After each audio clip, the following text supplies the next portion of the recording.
भीम बुद्ध गाथा जो हमारी कमेटी है, टीम है, मैं अपनी टीम को बहुत बहुत साधुवाद देना चाहता हूं।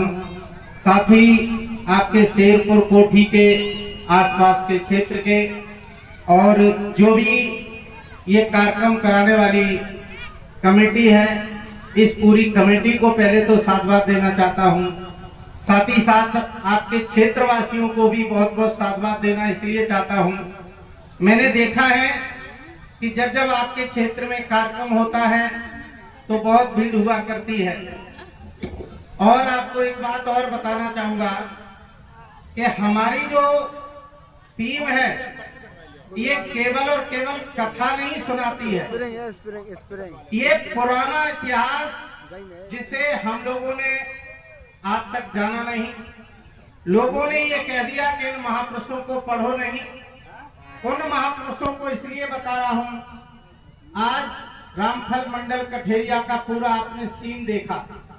लगभग इसमें से 80% नहीं 90% बहनें तो हमारी 100% और भाइयों में 80% लोग होंगे जिन्होंने कभी रामफल मंडल को पढ़ा भी नहीं होगा, रामफल मंडल कठेरिया को पढ़ा भी नहीं होगा। लेकिन इतने हमारे वीर हुए जिन्होंने हमारे लिए आवाज उठाई, हमारे समाज को जगाने के लिए आवाज उठाई और अपनी कुर्बानी दी। हम लोग ये सीन क्यों दिखाते हैं, झांकी क्यों दिखाते हैं? खास तौर से हम अपने महापुरुषों के इतिहास को जाने और जब महापुरुषों को पढ़ेंगे तो एक ही चीज निकल के आएगी कि हम पहले पाखंड और अंधविश्वास जो फैला है इससे दूर जब तक नहीं होंगे तब तक हमारा दिमाग ठीक से कार्य नहीं करेगा। आज भी हम लोग जिस चीज को मानते आए, देखिए हमारी किसी भी जो फोटो होता है या जो हमारा वो होता है उसमें गाथा शब्द लिखा है, कथा शब्द नहीं लिखा है। कथा में और गाथा में अंतर क्या है?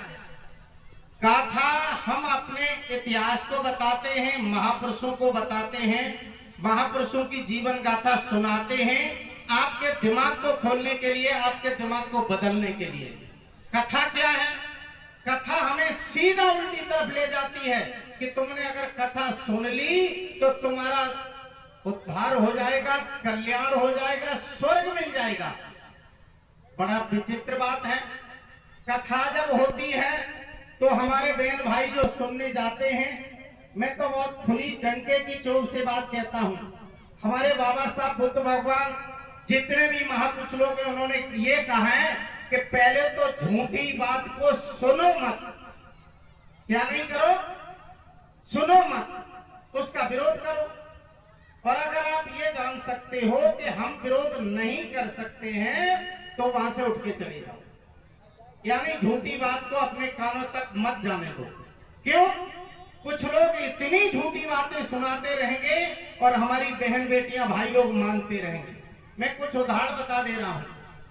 अगर मैं आपसे ये कह दूं कि गैया के कान से आदमी का जन्म हो सकता है, कितनी बहनें मान लेंगी? जरा हाथ उठा के बताना। कोई मानोगी? सही मान लोगी? इसे नहीं मानोगी?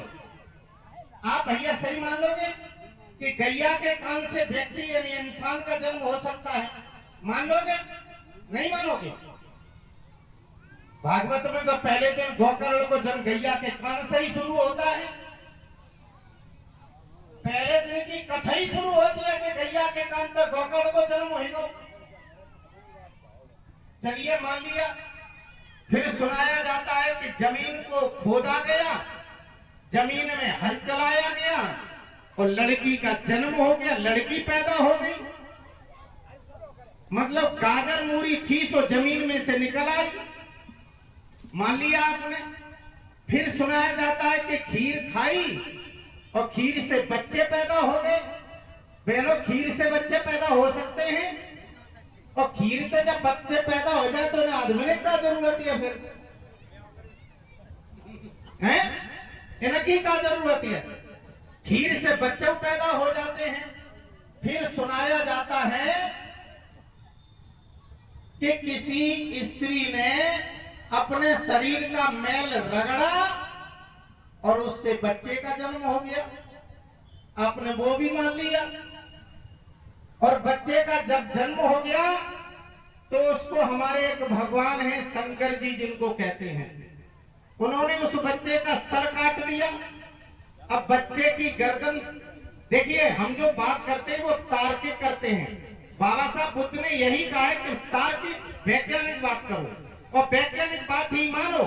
किसी बात को इसलिए मत मानो कि वेद साहब पुराणों में लिखी है, किसी बात को इसलिए मत मानो को परंपरा से चली आई, किसी बात को इसलिए मत मानो कि हमारे पुरखे मानते आए। उन्होंने बिल्कुल मना किया, पहले किसी बात को वैज्ञानिक तरक की कसौटी पर तोलो, अगर वो खरी उतरती है तो मानो, वरना उसको बिल्कुल मत मानो। मैं भी आपसे कह रहा हूं, एक बच्चे की जो गर्दन होती है वो 6 अंगुल की होती है, और जब बच्चे की गर्दन काट दी गई फिर उस बच्चे की गर्दन पर किसका सिर लगा दिया गया? किसका सिर लगा दिया है? हाथी का। पढ़े लिखे भाई बहन बैठे हो, सच बताना, बच्चे की गर्दन 6 अंगुल की और हाथी के बच्चा की गर्दन कम से कम 1.5 फुट की। बच्चा की गर्दन पर रखी जाए? नहीं रखी जाए। अरे वे डॉक्टर इतने ही बड़े आते, जब हाथी की जोड़ सकते तो लड़कों को तो मूड हो ही डरो तो भाई उठाए के देते, जोड़ देते, बाकी नसें और बाकी हड्डी पसली सब बराबर थी, लेकिन ऐसा नहीं किया। अब एक बात और